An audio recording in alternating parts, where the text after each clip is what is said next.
welcome to the OklaRoots YouTube channel. In today's tutorial, we're going to be going over the cutest, squishiest little nugget of a bag that also happens to be a completely free pattern. Today, we're going to be going over the Mabel, and this comes to us from Swoon Patterns. Now, look at this. Look at how stinking cute this little bag is. Oh my gosh. I'm just gonna like warn you right off the bat though, it is tricky.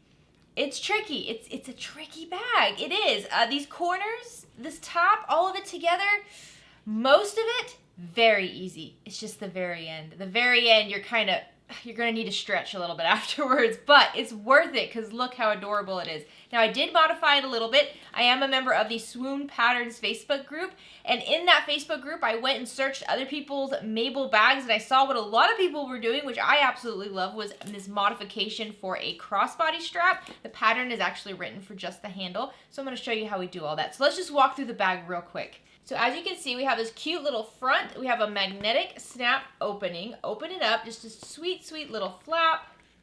On the inside, the pattern does not call for a pocket. I did add a little zip pocket in this bag. The purpose of that was I was going to turn the whole bag out through that zipper pocket. However, I did not make that zipper pocket big enough. There's a lot of structure in this bag. I'm using a lot of Decoville Heavy, and I could not get the bag through that pocket. So I did instead opt to have a hole in the lining on the very bottom and turn the whole bag through the hole in the lining down in the bottom. The pattern has you turn it up here. I turn it through the bottom, and that's what I'm gonna do today in the video as well because it was easier. But so today we're not gonna do the zipper pocket. You can add a zipper pocket if you'd like. It's very easy. We could add a slip pocket. You could add a little mesh pocket. There's a lot of options for that. However, in today's video, we're not gonna do any pockets in the lining. On the back of this bag, you can see it's just a nice, cute little back, and that's where I decided to put my bag tag. The bag pattern has this adorable little handle up top, and then I decided to add the crossbody strap because I saw it in the Facebook groups, and I just thought that was the coolest idea ever. So to accommodate that, I actually changed the measurement of the strap just a little bit, and don't worry if you're stressed, like I go over all this in the tutorial today, okay? I will make sure I walk you through every single bit of this. But I extend the strap just a little bit, and then what I do is use some rivets to hold the strap in place. And this is gonna work really well, especially if you're using a vinyl or a cork or anything like that. So I absolutely love how cute this little bag turned out here. Let me get my step stool so you can see what it looks like on. Okay, for reference, I'm 5 feet 4 inches tall, size small or medium, depending on the day. So let me just show you first. This is like if you didn't want to use the strap, you just wanted to carry it with the little hole. Try to tuck it in. You just wanted to carry it with a little handle. It's so cute, but when you add the little crossbody strap to it, which I absolutely love, that is a cute bag, right? This is just like a great going out bag where you don't need a ton of stuff. You just need a few things, but you can like get really creative with the flap, with the front panel, with the gusset. Oh my gosh, this is such a cute little bag. I love this bag. But like I said, there are a few challenges. These curves down here can be a little tricky, and honestly, the hardest part is really this top over here because this is a pretty small opening right here to sew and top stitch through. So we're gonna wanna go slow today. The material you use is gonna play a big role in this. So on this first bag, I used all vinyl, and then I used water resistant canvas, and then I used Decoville Heavy. It was challenging, but it's in a very durable, structured, I mean, this is a nice bag, right? So today what I'm gonna do is I'm gonna switch up just a little bit. I'm gonna try using some quilt cotton or cotton woven. And then I'm gonna also use a little bit of cork. So I'm gonna try to decrease the thickness of the material and see how that works. We'll see. So if you're new to the OklaRoots YouTube channel, please consider clicking subscribe down below. If at any point you like this video, please give it a like. Any questions, comments, shout outs, anything at all, leave them down in the comment section down below. If you've made this bag and you have other tips and tricks, I would love to hear. I mean, I did my research here. You guys, if you ever find a pattern that you love, and you want to try it out and you're wondering what else you could do to it, always go look for that pattern designers Facebook group and then join the Facebook group and then search the name of the pattern. And you're going to see so many amazing artists who just have created these little tweaks and things like that that take the bag to a whole new level. I mean, this bag as a crossbody, it's wonderful. It's wonderful. It should be a crossbody, right? So that one little tweak, I'm so grateful for the members of the Swoon Facebook group for sharing that information. So go ahead, check it out, join the Facebook group. If you've done this, let me know. All right, guys, let's get started. Okay, so you're gonna need a ½ yard of material for the exterior and a ½ yard of material for the lining. For the exterior, I'm mixing it up quite a bit. For the gusset, I'm gonna use a cork. For the flap, I'm gonna use this fun print. And then for the body, I'm going to use this floral fabric. So you can just use one fabric for the whole thing, or you can use multiple fabrics. I will tell you, the thicker the material you use here, the more difficult this bag is going to be. I used vinyl for everything in the first bag, and it was a little challenging at some points. So we're going to see if using some lighter weight cotton woven material and just a little bit of thickness for the gusset makes it a little bit easier. And then for the lining, again, you'll need a ½ yard. I'm using water resistant canvas. This is lightweight, easy to work with, and does not require interfacing. So to give the bag really nice structure, we're going to be using Decovil Heavy. Honestly, you don't need to do this. You could use fusible fleece instead of Decovil Heavy, or even Decovil Light, honestly. It would still give the bag nice structure and make it a little bit easier to work with. However, the shape of this bag is very, very structured. So the Decovil Light or the Peltex is going to help you achieve that look. I'm also going to be using this woven interfacing material. This is SoFuse, and we're going to kind of sandwich things today. We're going to do this properly, where we're going to attach the Decovil Heavy to the cotton woven material, and then we're going to attach the SoFuse over the Decovil Heavy to really put it in. When I used vinyl on the first bag, I didn't use any SoFuse because I didn't need it. So I only attached the Decovil Heavy. However, when turning the bag, a lot of the Decovil Heavy did come detached from the material. So we're going to see if this makes it a little bit easier today. You're going to need 2 yards of Shape Flex or SoFuse, whatever woven interfacing you want to use. And then you're going to need about a yard of Decovil Heavy or Peltex. So here's the hardware I'll be using today. You're going to need a magnetic snap. I'm using a rivet magnetic snap, which means it just has a rivet on the back. That means I can install this through all the lining and the exterior material, but today I will just be installing it through the lining, just one piece of fabric so it's not so noticeable. And then I have my bag tag so that you know I made it. And then I'm going to be tweaking the pattern just a little bit. I saw this in the Swoon Patterns Facebook group. A lot of people have been adding D-rings to the top handle so that you can make this a little crossbody, and it is so cute. So we're going to do that today. So I have 2 3/4 inch D-rings, and then I have 2 1-inch swivel hooks and 1 1-inch slider, and then I have 1-inch webbing. So this is just webbing. I don't have to make a strap. I can just pull off the length I need. I'm going to be using about 56 inches of this webbing to make my crossbody strap. If you need it shorter or longer, go ahead and do that. And then also to help with building the strap and then also attaching the little handle on the top, I will just be using rivets. So here's all the other stuff I'll be using today. As always, lots of clips. My thread for the top of the machine, so the one that goes through the needle. This is a Tex 35 weight thread. For the bobbin, I'll be using this Gutermann thread from Joann's. I always have some snips for cleaning things up. The needles I'm using are Microtex 8012 needles. I have a pair of just regular fabric scissors to cut little notches and things like that when we're making those curves. I also have my handy dandy 1-inch by 6-inch ruler. Marking tools, I have an air erasing marker and a vinyl marker. And then I have my turning tool here, which I really like. This is, in my opinion, the best turning tool. A seam ripper and then a stiletto. And then, of course, my rivet press, as well as the dies to set the rivets, and then the die set to set the magnetic snaps. If you're interested in more information on the rivet press, I have a whole video going over it. You can check that out and get a bundle. There's a whole thing you can do with that. So let's go through all the pattern pieces. First, we have our flap. So from your flap pattern piece, you're going to cut a piece of your exterior material as well as a lining cut. And then if you're using any sort of quilt cotton, cotton woven, you're going to need that many cuts of your woven interfacing. So I'm only using 1 piece of quilt cotton, and so I have 1 cut of my woven interfacing. I'm not going to be adding any interfacing to the lining.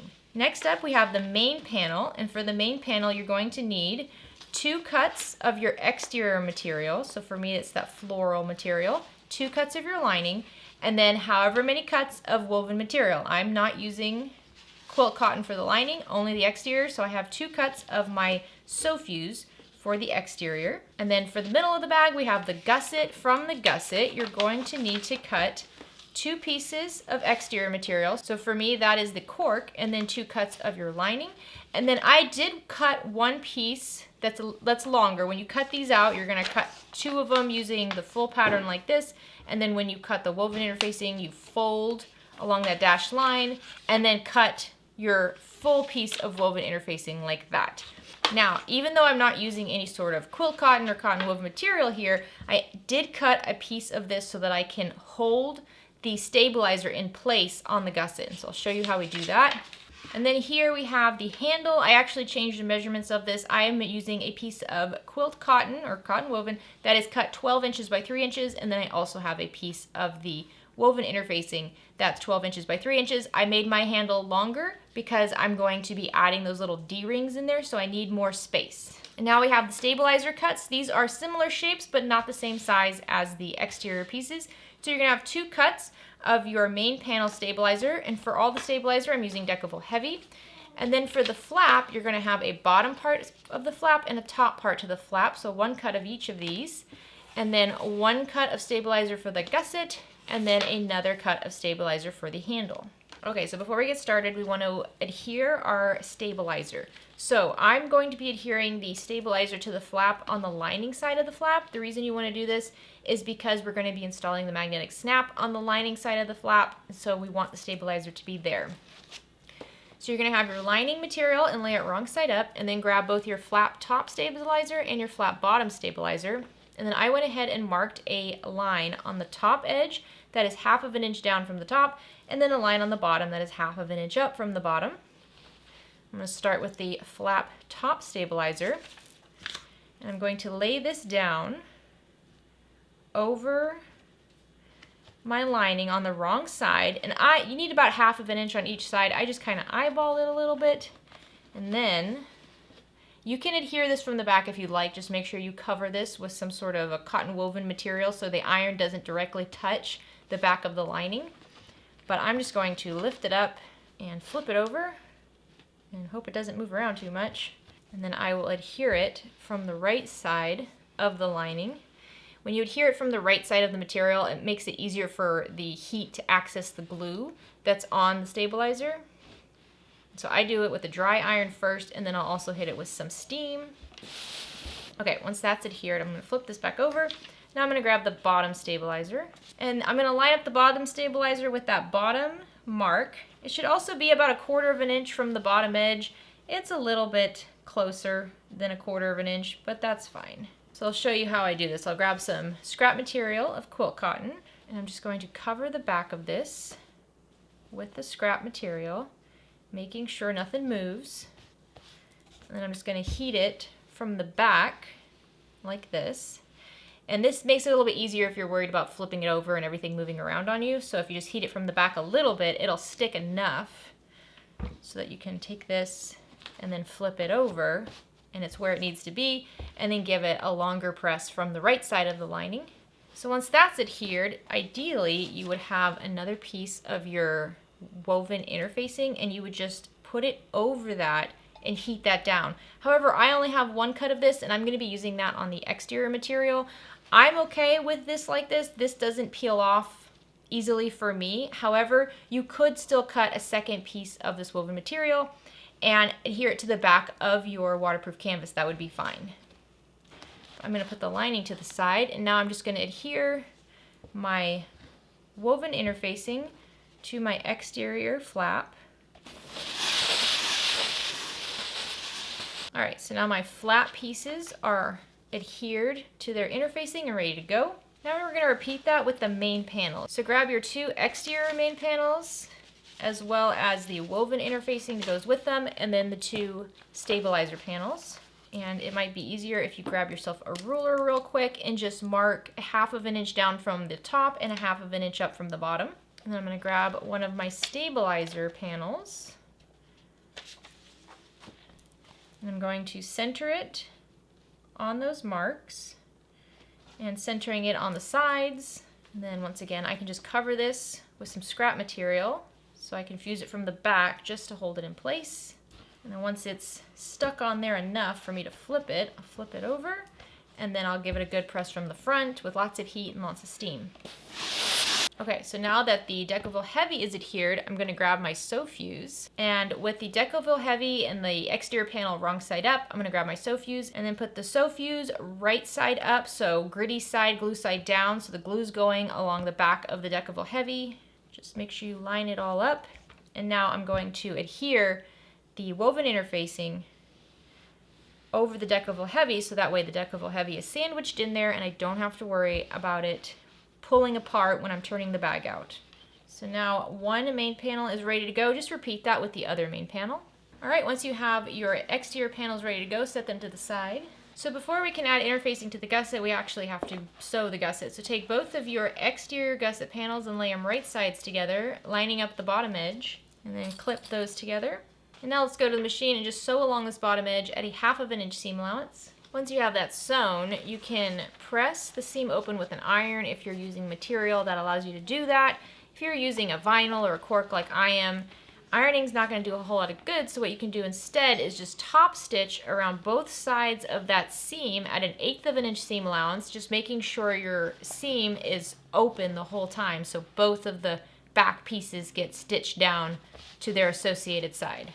Alright, so now that we have the exterior built, we can apply the stabilizer. So grab your stabilizer and we're going to adhere it to the back of the gusset. And what I do is I just make sure my midpoint line on my stabilizer is lined up with the seam, and then it's centered between the two sides as well. So I'm just going to cover the back of this and give it a quick press on the back to hold the Decoville Heavy in place. I cannot fuse this from the front since I'm using cork, so I'm only going to be fusing it from the back this time. You could also use glue for this if you'd like. I don't like to use the glue with any sort of a woven material. But if you want to glue it to vinyl or cork, that would be fine. Alright, so the Decoville Heavy is adhered, and I found that when I was turning the bag out previously, this was the piece of stabilizer that came undone the most.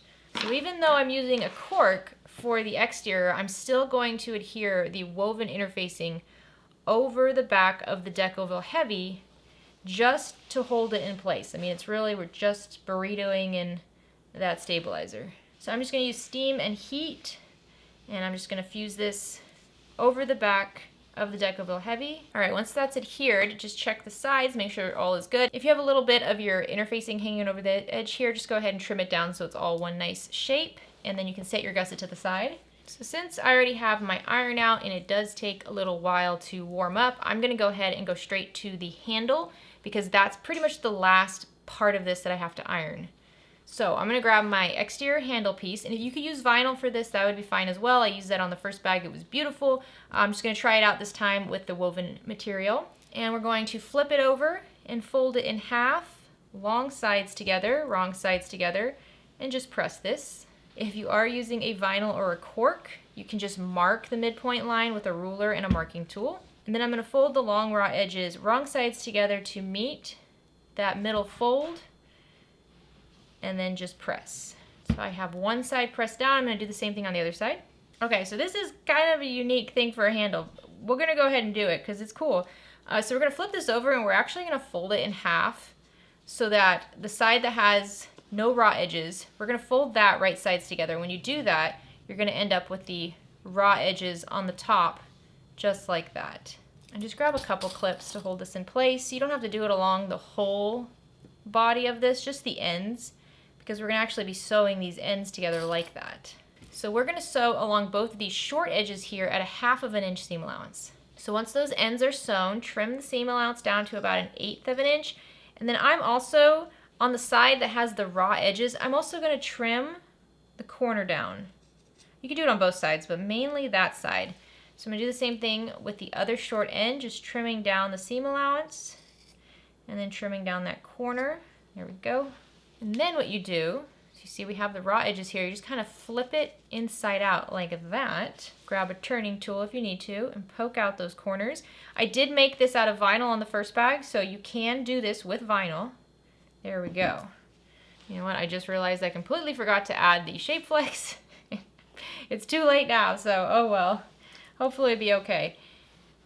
So I'm just going to press this real quick like that. There we go. We are going to have this on there as well. Okay, so here's the handle nice and pressed.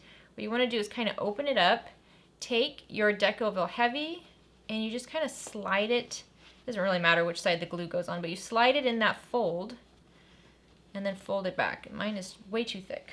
So my Decoville Heavy, I cut it too wide, so I'm going to trim it down because it really needs to be the right size to fit properly in the little pocket. I'm just going to trim this down. There we go. And now let's see if we can just kind of tuck this in to the fold and then refold the whole thing. There we go. And then I want to make sure that it's centered, since I did make my strap longer than it needs to be. And again, you can use glue here if you need to, but since I just have this quilt cotton, I'm a little worried how fragile this handle is gonna be. This handle might be more of a decorative feature on this bag. It's just not the sturdiest handle. You could also use webbing here if you'd like. You don't have to build your own handle. You could just use some webbing, some 3/4 inch webbing, or even 1/2 inch webbing I think would be okay. All right, so now I'm gonna go to the sewing machine and top stitch along all 4 edges at 1/8 inch seam allowance. I have my Decoville Heavy already adhered in there. Everything is nice and crisp. If you have a side of this you want to be the right side, make sure it's right side up when you're top stitching. All right, once your handle's done, you can go ahead and set it to the side. I will tell you I am a little worried about this handle. I'm a little worried about this handle, but let's set it to the side. We'll get to it later. So now let's go back to the pattern and we're gonna install hardware. So you're gonna need one of your exterior panels. That's going to be the front of the bag.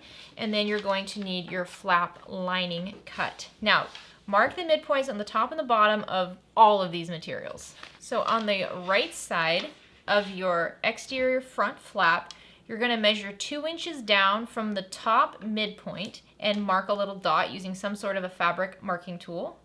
And then on your flap lining, measure 1.5 inches up from the bottom edge of the lining and mark a dot using that midpoint mark. All right, now I'm gonna grab my rivet press that has the hole punch die on it. You could use any kind of hole punch here. If you're using a magnetic snap with prongs, you're going to take the washer that comes with the prongs and you're going to center it over your dot and you're gonna mark where the slits are and you're gonna use a seam ripper to cut through the material and the stabilizer on the back. But since I'm using the rivet ones, I can just pop a hole in these. So I'm putting a hole in both the front exterior and the lining flap. So on the front exterior, we're gonna install the female snap because it's just a little bit thicker, so it's going to be better on a less used part of the bag. The flap's gonna be used a lot flipping up and down. You don't wanna make it heavy, so we're gonna use the thinner piece on the flap. So on the exterior front panel, I'm just gonna put my magnetic snap so that it's on the right side.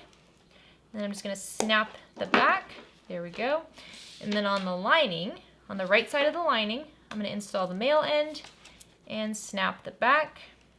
Now I'm gonna use my press to set this. So you have 2 bottom dies, and the bottom dies look like the male and female ends. You just use the opposite of whichever one you're setting. So when I'm setting the male end, I'm gonna use the bottom die that looks like the female end. And just put it in upside down. Give it a good press. And then I just swap it out when installing the female.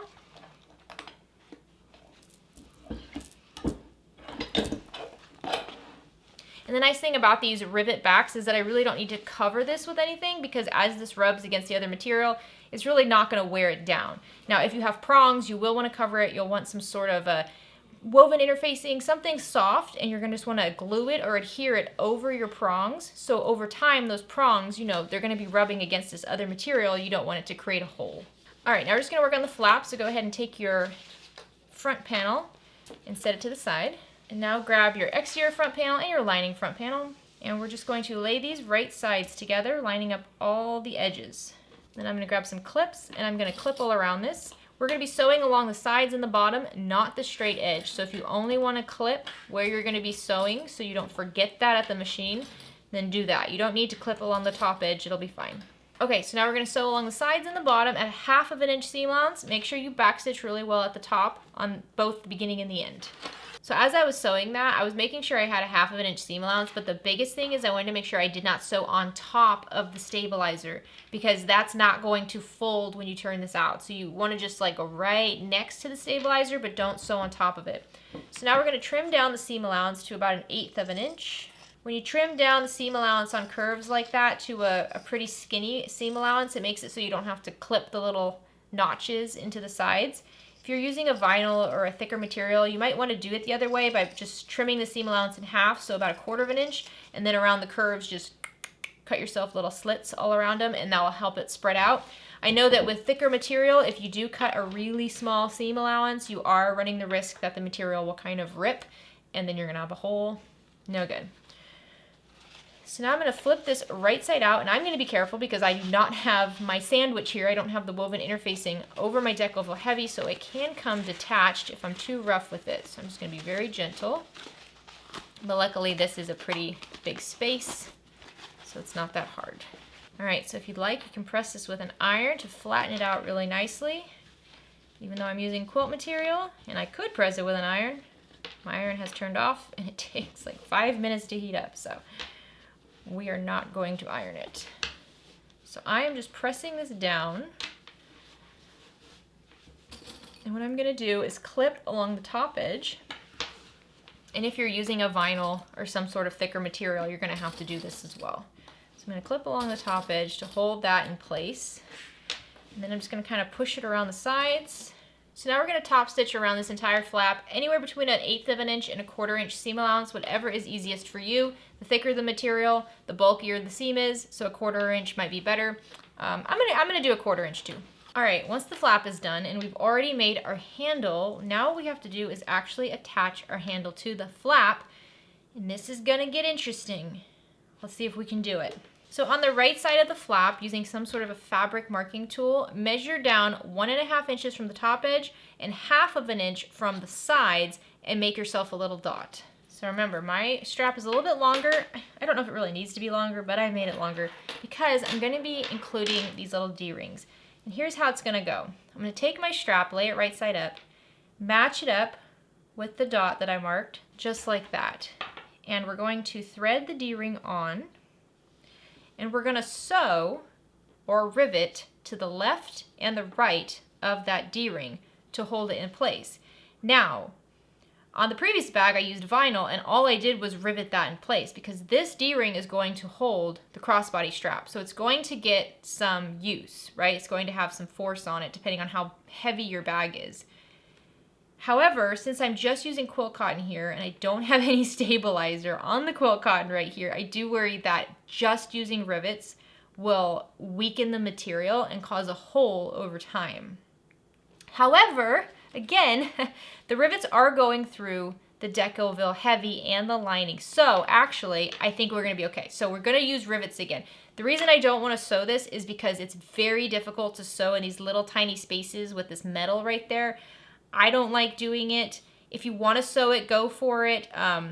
If you're not using the D-rings and you're just gonna sew a rectangle here, lift this up, sew a rectangle here, and then you're done. However, when we're adding hardware into the mix, it gets a little bit trickier. You guys might hate this, but most of what I'm gonna be doing is eyeballing it today. So I'm just gonna install my D-ring just like that and just kind of put 2 fingers, one on either side of the D-ring, so I can kind of see where it is, where it folds, where the Decoville heavy is. So it's going to be like this. So it's a little tiny handle, but I think we'll be okay. So I'm gonna grab an air erasing marker and I'm just gonna mark where the edge of my Decoville heavy and my strap is. There we go. This will erase over time, so it's fine. And then I'm gonna put my D-ring in there. And my first rivet is gonna go about 1/4 inch from the folded short edge, centered. Just like that, that's where I'll put the first rivet. And the second rivet, I want closer towards the Decoville heavy and centered. There we go. So I've got my 2 dots marked where my rivets are gonna go. I'm gonna grab my hole punch, and I'm gonna punch those holes out. I know, this all might be a little hokey pokey, but bear with me, okay? So now I'm going to take my strap and once again line it up where I want it using my dots. So the top left corner of my strap is going to touch that dot that's 1/2 inch from the left and 1.5 inch down from the top. And then the big thing here is making sure the strap is straight where we're riveting because we have 2 spots here we're riveting. So I'm just going to measure along the edge to make sure, there we go. We don't want this strap twisting up or anything. You might even want to install your D-ring if your D-ring's a little bit thicker because the strap is gonna have a bump there, so it's not gonna be perfectly flush. The whole reason we're doing this is because we're gonna mark where we need to punch the holes on the flap. So now I'm gonna use my marking tool and I'm just going to mark inside of the holes I already punched on the strap. I just wanna make sure the placement's right. All right, those are marked. And now I'm gonna grab my hole punch and punch out the holes on the flap. Alrighty, here we go. So I know this might be more trouble than it's worth, but you know what? It looks cute. And this space, let's see how long this space is. This space between the edge of my strap to where the deck oval heavy is, that's about 2 inches. You probably don't need that. So you should play with the measurements on this, because the bigger this space is on both edges, the smaller the strap is going to be. You're just gonna have like a little bubble here. It's cute, but it's not like a shoulder, you know, or like an elbow strap. It's just like a little hand strap. So play with that. I like it nice and tiny, but that's just me. So I'm gonna install my rivet through the strap and then through the hole in the flap. Grab the cap and snap it in place. There we go. Do it on the, oh, before you put the other rivet on, make sure you grab your D-ring and insert your D-ring so it's gonna be between the rivets. It's the whole point of this.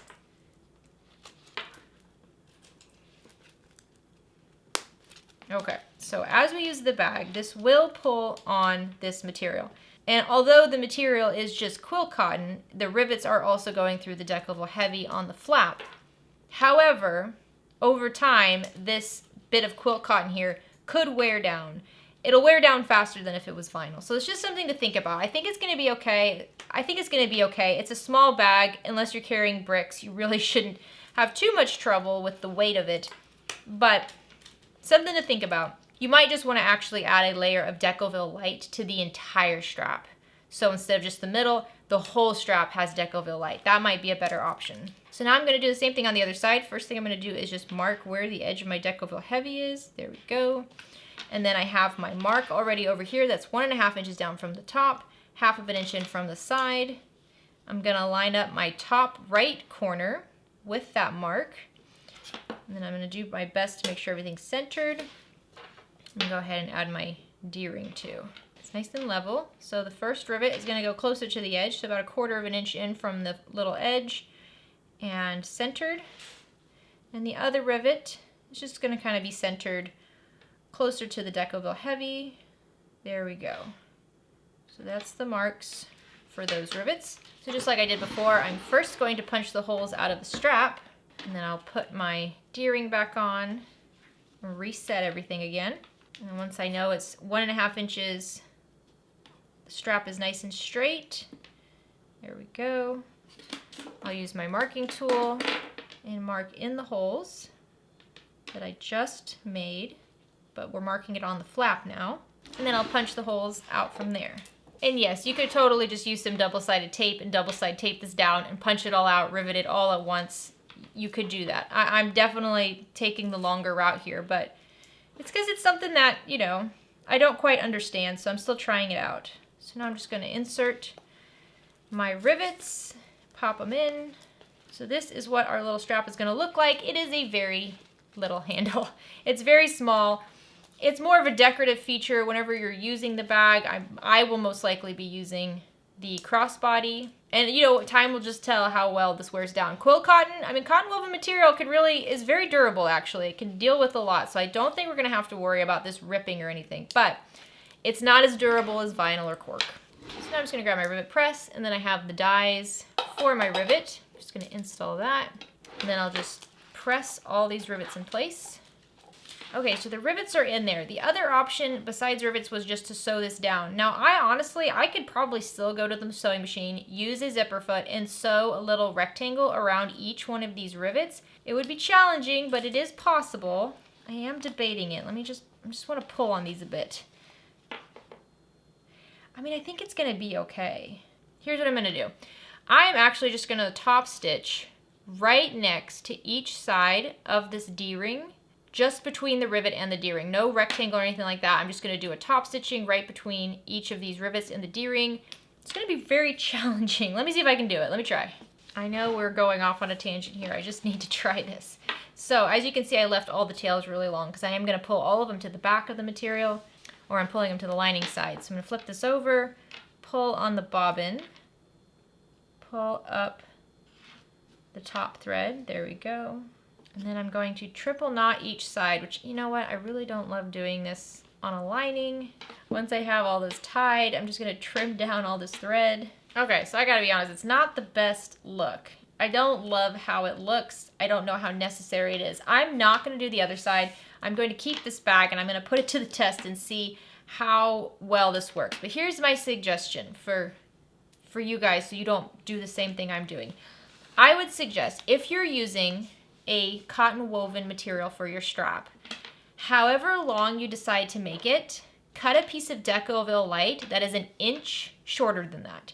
So if it's 12 inches long like mine, cut your Decoville Light so that it's 11 inches long by 3/4 of an inch high, a nice little sliver, and then insert that piece into the strap. That way your strap is durable everywhere. So when you rivet this on, if you decide to rivet on like this, it's going through a lot more sturdy material.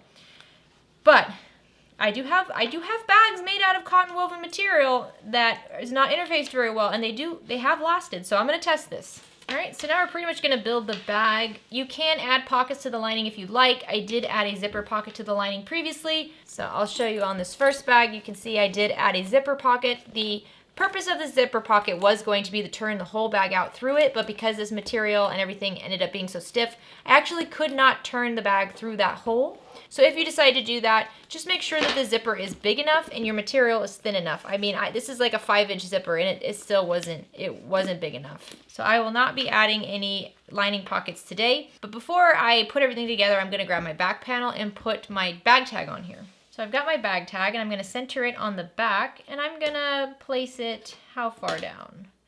I'm gonna place it 2 inches down from the top edge of the back panel and centered. And I'm going to use some double-sided tape to hold it in place before I sew it. All right, there we go. So now I'm just going to top stitch along all 4 edges of my tag at 1/8 of an inch seam allowance. So for bag tags, I usually just leave the tails nice and long and pull all 4 pieces of thread, the 2 bobbins, the 2 top threads to the back, triple knot it instead of back stitching. All right, so now grab your front and back exterior and your gusset, and make sure you have the midpoints marked on the top and bottom of all of these, as well as on your gusset. Your gusset midpoint, though, is your seam. So let's start with the front panel. Lay the front panel right side up. Take your gusset, lay it right side down. Match up the midpoint on your gusset with the midpoint on the bottom edge of your front panel. So I like to clip the middle and then both sides of it. And then I'm going to take this left edge here and then fold it up to the top edge. And then clip that top corner. And then I'm going to clip along the side until we get to the curvy part, and I'm going to leave that. I'm going to do the same thing on the other side. Just clip up my top corner of my gusset with the top corner of my front panel. And depending on your material, this could already start being challenging. I mean, this gusset is so firm. All right, once I have those things clipped, I flip it over so I'm looking at the back of my front panel. And now what I'm going to do is I'm just kind of tucking in my front panel into that curve. There we go. It's kind of like a bowl. I'm not doing anything to my gusset. I'm just tucking in the front panel. Okay, so now we're going to sew this, and we're going to sew it with the gusset side wrong side up, and we're going to sew along the clipped edge at 1/2 of an inch seam allowance. I know it gets tricky. To help with the gusset on these curves, you might want to clip in about halfway, like 1/4 of an inch. Just clip into the gusset only part, not the front panel, just the gusset. And by doing this, the gusset will be able to spread out as it needs to. And just keep your scissors next to your machine, because if it's just fighting you so much, grab your scissors, make a small clip in the gusset, and allow it to spread.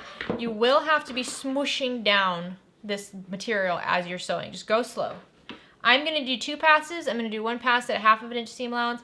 Then I'm going to go around a second time just outside of that 1/2 of an inch. So just like, just to the right of that 1/2 of an inch seam allowance. And that way I can also smooth out any wonky bits on the curves.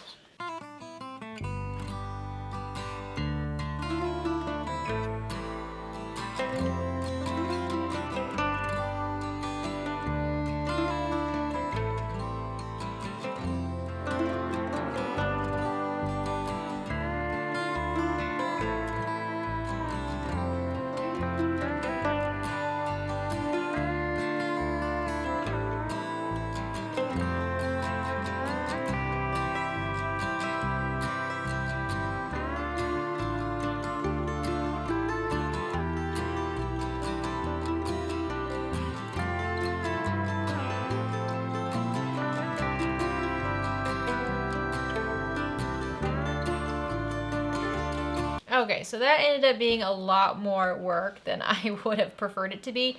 Here's my tip, and I'll throw all these tips that I'm learning along the way, I'll throw them out in the beginning of the video, If you're using a cork or a vinyl for your gusset, use Decovil Light. You don't need to use Decovil Heavy. If you're using a cotton woven material, then use Decovil Heavy. But for me, the combination of this cork and that Decovil Heavy is making this extremely challenging, and it doesn't need to be. So now take your back panel and lay it right side up, and then take your gusset and lay it right side down. I'm laughing because this is going to be challenging. Match up those midpoint marks. It might be easiest just to do this from the back of the back panel. I don't know if you noticed when I was sewing, at one point, just trying to get around these curves, these clips were completely useless. The whole thing was just coming apart. It's just really thick. That gusset is just, I mean, it's going to look great because it is so sturdy, but man, kind of a pain to sew. So I'm just clipping on the top corners and the bottom midpoint, just like I did on the other side. This part is a bit more challenging than the other part. However, I believe this is the hardest part of the bag, so once you're done with it, it should all be easier. So again, I'm just kind of tucking in the back exterior panel like a bowl in these curves. And then just to get started, I'm going to make some clips in the gusset because I know I'm going to need it, but I'm going to need even more than this at the machine.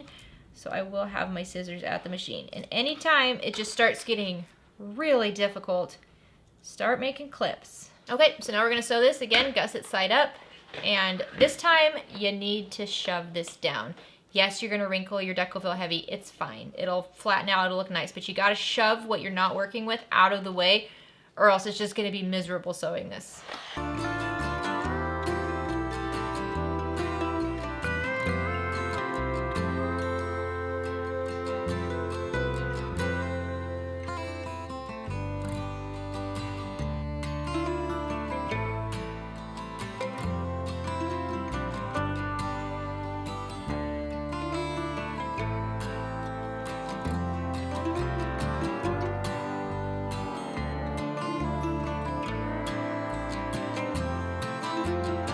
Well, that looks like a mess, doesn't it? You have to do that. I'll say that the second one was actually a little bit easier than the first one because I think I was ready for a fight. I knew it was going to be hard, so I went in pumped up, ready to fight this bag. And I think it looks okay. I messed up some stuff, but I think it'll be okay. All right, now we're going to go around and trim down the seam allowance. I'm just going to trim it in half because I am using this thicker material. I don't want to trim it down too small and risk, you know, the material not being able to withstand the curve. So I'm just going to trim it down in half. Where you really want to trim it down is up here on the corners. So if you want to like create a little angle up here and trim the corners down on the top, that'll be good because when we top stitch that top edge, that gets tricky the bulkier it is.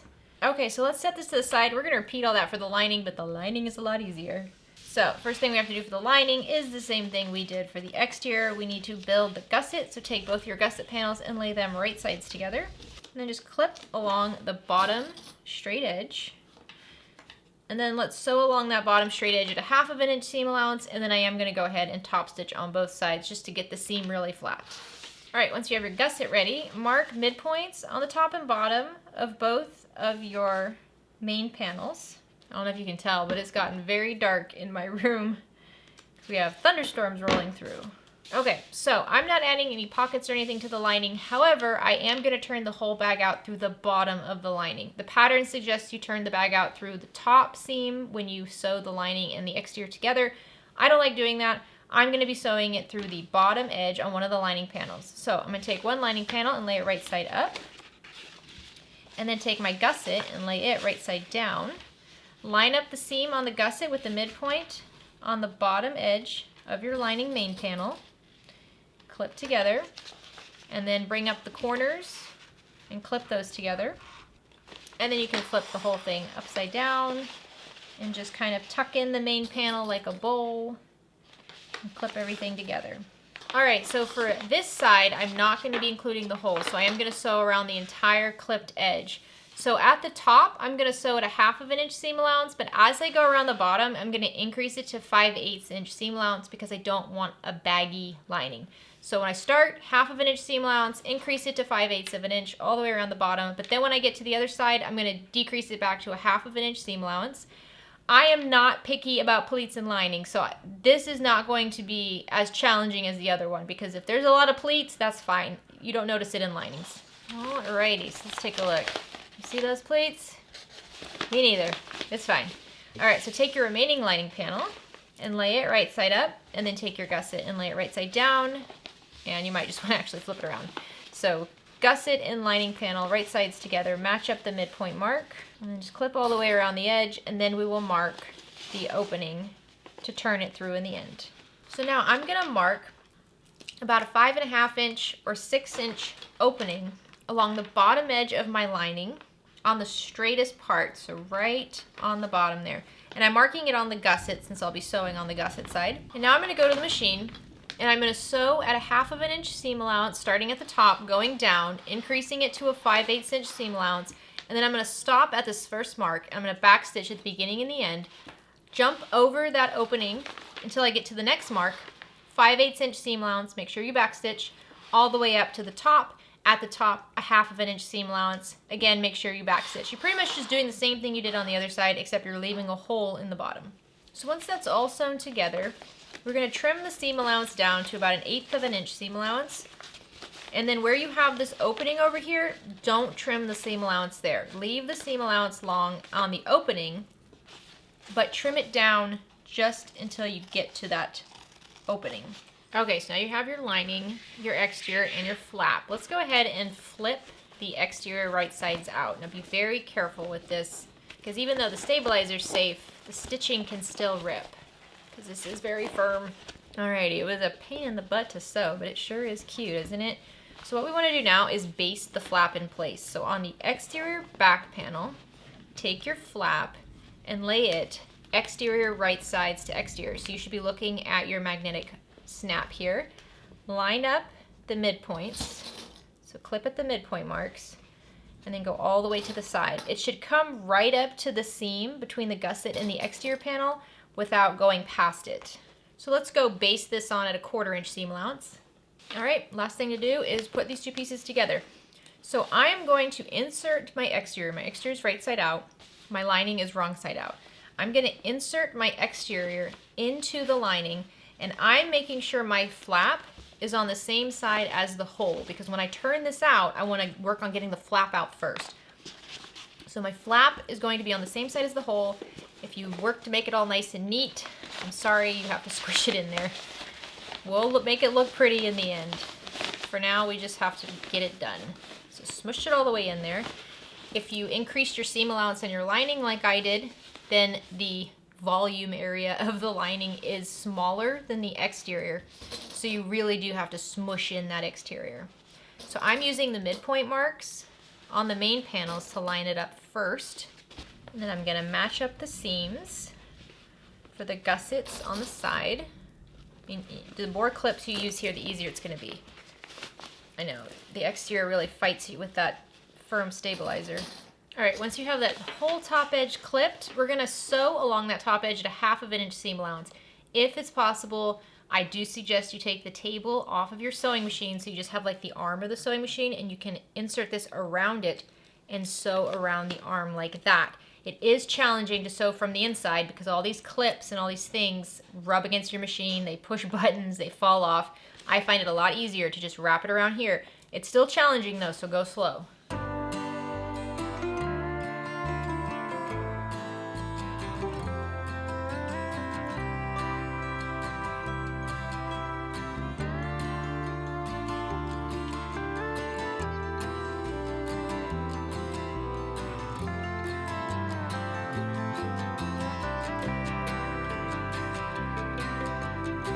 Once that top edge is sewn, let's just trim the seam allowance in half. So you want it to be about a 1/4 inch. Just be careful. Now I'm going to turn the whole bag out through this hole in the bottom of the lining, which is a challenge. So just take your time. Don't push too hard on those seams. They do rip. Okay, that was actually pretty easy. So now I'm going to put my hand in there and try to push out the corners of the exterior. I know it's kind of a crinkled mess. We can heat it up with the iron just a little bit to try to get it to smooth out a bit. Okay, now I like to top stitch along the top edge before closing the hole. So I'm just going to tuck in my lining to the bag like that. Let's have a look and see how this looks. Oh, that's cute, isn't it? I know it's all crinkly, but it is looking cute. Okay, so now what I'm gonna do is on this top edge, I just fold it down. And so I'm folding down this top seam to get it as nice and tight as I can. And then I'm adding a clip. All right, the hardest part to top stitch here is by this flap. So we're gonna start there. So we're gonna go to the sewing machine and we're gonna top stitch along the entire top edge of this bag at a 1/8 of an inch or 1/4 inch seam allowance. I'm gonna probably do 1/4 inch seam allowance. And I'm gonna start right here in the seam and I'm gonna go over the flap first since that's the hardest part. And then I'm gonna continue going around. And again, I'm gonna tuck this over my arm just like I did sewing it all together the first time.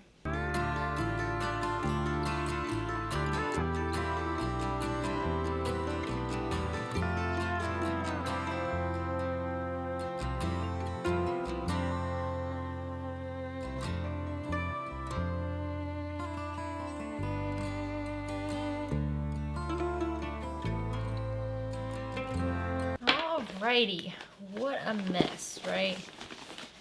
But it's looking pretty good. It needs a press. It needs a little bit of love. It looks like it's been through something. But let's just see. Oh yeah, look how sweet that is. I know, we're gonna give it a press, okay? Don't judge it by its wrinkles. So before we do that, let's just close up the lining. So I'm gonna pull the lining out. I'm gonna grab one of my favorite little sew-in tags. These are from Lauren Mormino. This one says, "You look really pretty today." You know, and after working so hard on this bag, it doesn't hurt to hear that. So I'm going to just put my fingers in the lining and kind of pull. So pushing out the edges around it are helpful too. Put your fingers in the lining and just kind of pull, and the raw edges of that lining are going to just tuck in on themselves. Go ahead and let them do that, and then clip on this little folded bit of material. I do not measure how far it's folded in, just as long as those raw bits of the lining are tucked in there, I'm happy. So I've clipped along there. Now I'm going to grab this little tag. I'm going to try to center it, and with the two raw edges, I'm going to tuck those in so that the fold is facing out. Make sure the words don't get cut off. There we go. And I will just clip these in place. Perfect. So now I'm going to sew at a 1/8 of an inch seam allowance just along this opening to close it up. Okay, lining done. Let's tuck it in. And the lining is perfect. It's not too baggy, which is really nice. There we go. Let's close this. All right, we're gonna give this a press. I'm gonna heat up the iron. While the iron heats up, because hopefully we can get all these little bits to go with the way we want them. But while the iron heats up, let's make the crossbody strap. So I've cut my webbing to about 56 inches long, and I'm gonna grab a lighter.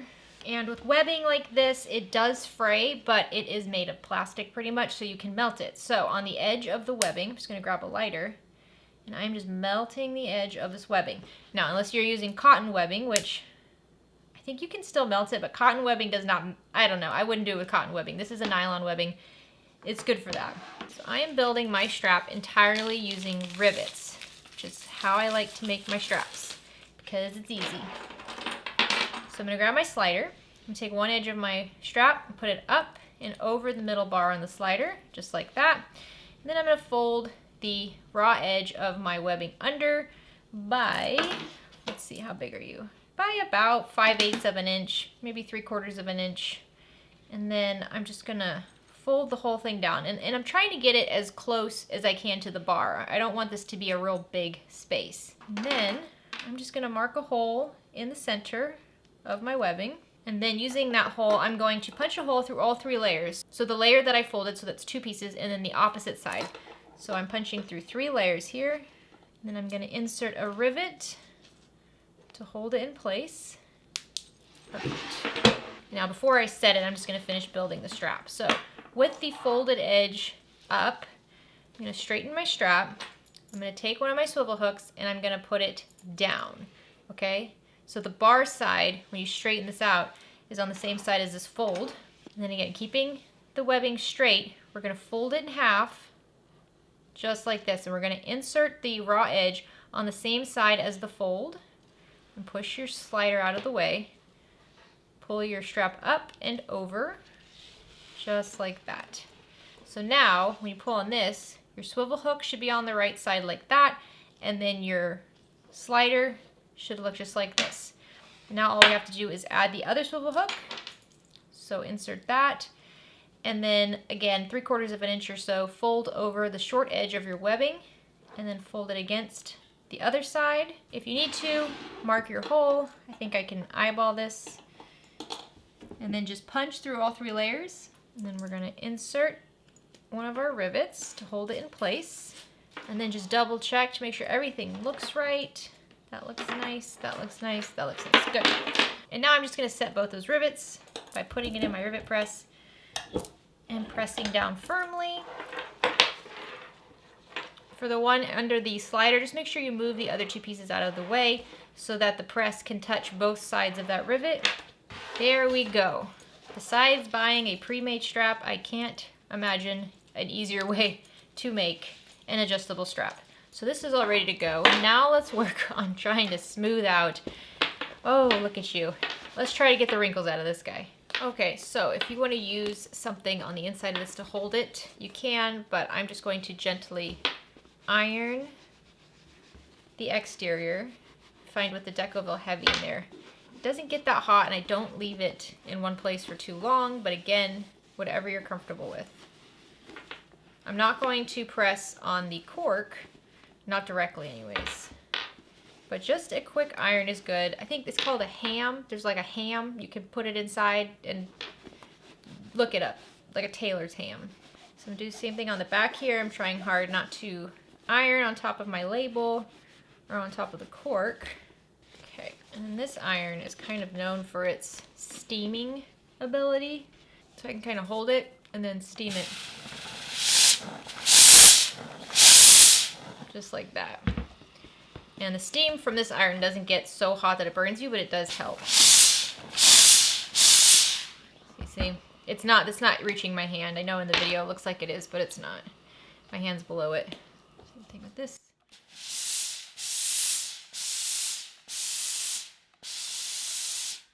Okay, I've got it pressed pretty nicely. Let's go ahead and see how it looks. Oh yeah, isn't that cute? Man, oh man, what a cute structure. I mean, she's gonna make you work for it, but she is a cute, cute bag, isn't she? So let's see how this looks with the strap. Yeah, that's an adorable little bag. The handle I wish I would have done a little bit differently. I'm not in love with the handle. I feel like it is too long and the wrong material, but overall the bag is adorable. All right. That took some work. It did take some work. It did require a lot of, pressing and steaming in the end to really get it looking nice. But I think this turned out lovely. Do I prefer the cotton woven material over the vinyl?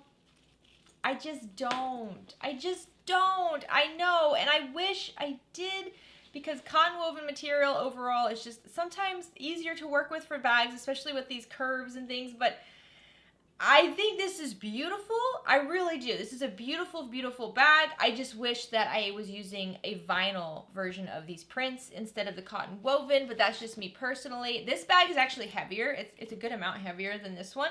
Again, just because of the material that we used. It did still turn out beautiful. I might change the strap. I am considering changing the strap to a cork strap. So I can remove these rivets. It's challenging, but I can do it. I can remove the rivets, and I can just take off this strap, make a cork strap, and then reinsert with new rivets exactly where this previous strap was. So I just wanted to give you guys some options. I don't know. This is one of the more challenging bags in my opinion that we've done on the channel. I know it's not a big bag. I know there's not a whole lot of stuff going on to it, but some of these curves and then the top opening is just, it can be a little tricky, However, I do think it's completely worth the work because look how stinking cute it turns out. And again, I think this is one of those bags that it's going to be challenging until you get it just the way you like it. Once you know exactly the type of materials you like, then I think you can really bust through these because like I said, I'm in that Facebook group and I've seen a lot of people make dozens of these bags. So it is a very popular pattern. For good reason, it turns out amazing. But I think I need to practice it just a couple more times to figure out that perfect combination. If I did it again, I would do it with vinyl. I would do it with vinyl. Or maybe all cork. Maybe all cork would work, actually. So I hope you enjoyed sewing along with me today. I hope you love making this. I do encourage you to give it a shot. Give it a shot. It might be one of those projects you have to kind of put to the side for just a moment and then come back to. But do give it a shot. Finish the bag. Take a look at it. I tell you what, it's one of those bags just like childbirth. You kind of forget how hard it was once it's over because it looks so amazing. I hope you guys are having a great day. Have a fantastic rest of your week. Get out there and make something. Bye, guys.